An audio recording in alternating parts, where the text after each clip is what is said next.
tingin ko pa lang parang sabi ko, I need the loop eh. Galing Iloilo, punta ka dito, para lang dito. Yeah, benta. So, pinacheck namin kanina sa tech. Ayun. Magkano yung offer mo? I would offer around...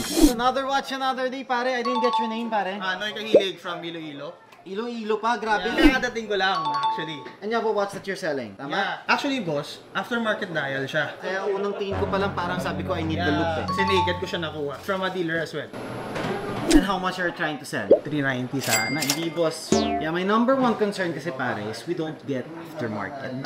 Kaya we have the 7-step authentication kasi we make sure the dial is authentic, the case is authentic, the glass is authentic, also the bracelet is authentic, the movement is authentic. Kaya hindi kami makago pag alam namin na aftermarket. Unless meron kaming stock na original dial, napapalit na lang namin, di ba? But however, right now we don't have stock for this one eh. And if I were to get this, mababa bro, even less than 300. Kasi if I were to replace the dial, everything, with no papers pa, no? Yeah. Keep mo na lang, bro. Magkano yung offer mo? I would offer roughly, I didn't open it pa and check everything, but I would offer around 210 to 220. Ganun. Kasi I have to replace the dial. Maybe next time, boss. Thank you so much.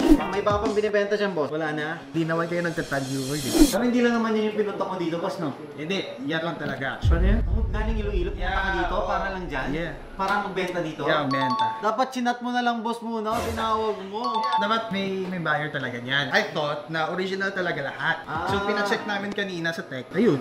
Aftermarket pala yung dial. Kaya ingat din tayo, boss. Kahit resellers pa yan. Yung mga trusted resellers. Kasi yung iba, hindi talaga rin nila alam na authentic or not yung dial. Kaya we invest a lot talaga para matutunan yung mga galing. Okay, boss. Maraming salamat. Yeah, lesson learned, no? Tuition fee. Thank you. Good luck, boss.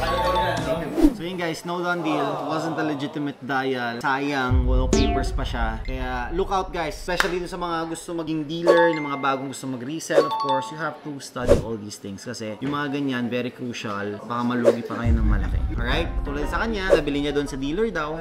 Pagdating niya dito, bebenta niya, may buyer siya rito. When they had it checked, fake yung dial. Kaya hindi gumuhin yung buyer niya. Kaya, he opted na pumunta sa amin, try his luck. Kaso, nakita rin agad natin na medyo hindi tama yung dial. Kaya, hindi rin natin kinuha. Kawawa naman. Pero hindi, matututo yun.